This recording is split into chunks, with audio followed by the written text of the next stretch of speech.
Жаңы окуу жылында окутуу түрү боюнча ата-энелерге тандоо укугу берилет. Бул тууралуу Билим берүү жана Илим министрлигинин өкүлү Айнура Кусейнова билдирди. Анын айтымында эпидемиологиялык кырдаал туруктуу аймактарда бардык талаптарды аткаруу менен окутуу салттуу түрдө жүргүзүлөт деген учурда ата-энелер балдарын мектепке жибергиси келбесе, анда арыз жазуу менен балдарын дистанттык түрдө окутушат. Мындай дистанттык түрдө окутууда мугалимдер байланышка чыгып балдарды аралыктан окутушат. Эгерде ата-энелер дистанттык окутууга каршы болсо, анда ал учурда дагы салттуу түрдө окутууга арыз жазып, мектеп менен ата-эненин ортосунда келишим түзүлөт, деди Кусейнова. Келишимде эки тараптын тең милдеттенмелери, тактап айтканда мектеп эмне кылышы керектиги жана ата-энелерге кандай жоопкерчилик жүктөлөрү так жазылат.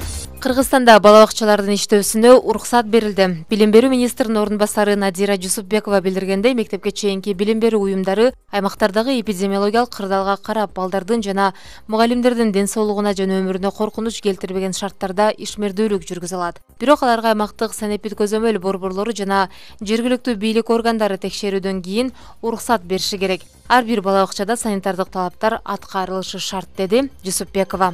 Мамлекеттик сатып алуулар боюнча жабдууларды, дары-дармектерди сатып алууну жана медициналык мекемелердин курулушун ишке ашырууну тездетүү керек. Бул тапшырманы республикалык ЧАМ штабтын жыйынында премьер-министр Кубатбек Боронов тармактык мамлекеттик органдардын жетекчилерине берди. Жыйындын жүрүшүндө керектүү медициналык каражаттарды жана сасык тумоого каршы эмдөө үчүн вакцина алууга байланыштуу бир катар актуалдуу маселелер талкууланды. Ошондой эле жаңы ооруканаларды куруу жана медициналык мекемелерге ыңгайлаштырып жасалып жаткан объекттерди оңдоп түзөө муну менен катар жүргүзүлүп жаткан иштерди каржылоо маселелери талкууланды. Штабтын отурумунда көпчүлүк жарандар коомдук жайларда санитардык гигиеналык талаптарды сактабай жатканы айтылды. Жергиликтүү бийлик органдарына санитардык нормаларды сактоону катуу көзөмөлгө алуу тапшырмасы берилди. Кара Суу районунун Папан айыл өкмөтүнө караштуу Тогуз Булак айылынын 6 тургуну күйдүргүгө Сибир жарасыга кабылган деген шек менен ооруканага түштү. Учурда айыл карантинге алынып, мал алып кирип чыгуу токтотулду. Бул тууралуу Папан айыл өкмөтүнүн башчысы Курбанбек Мияшев билдирди. Анын айтымында ооруканага түшкөн 6 киши элге таратылган малды союуга катышкандар.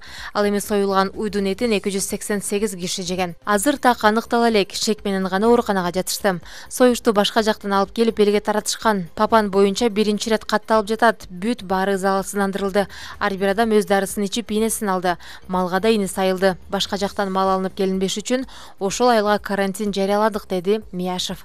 Ош облустук ветеринардык инспекциясынын маалыматына караганда, текшерүүнүн жыйынтыгы чыга элек, ооруканага түшкөндөрдүн абалы жакшы. Күйдүргү кишиге малдан жугуучу жугуштуу оору, көбүнчө терини, ишеги карынды, өпкөнү жабыркатат. Бул оору менен улаңдаган малдын сөөгү өрттөлүп, терең казылган чуңкурга көмүлүп, бети бетондолуп, айланасы тосулууга тийиш.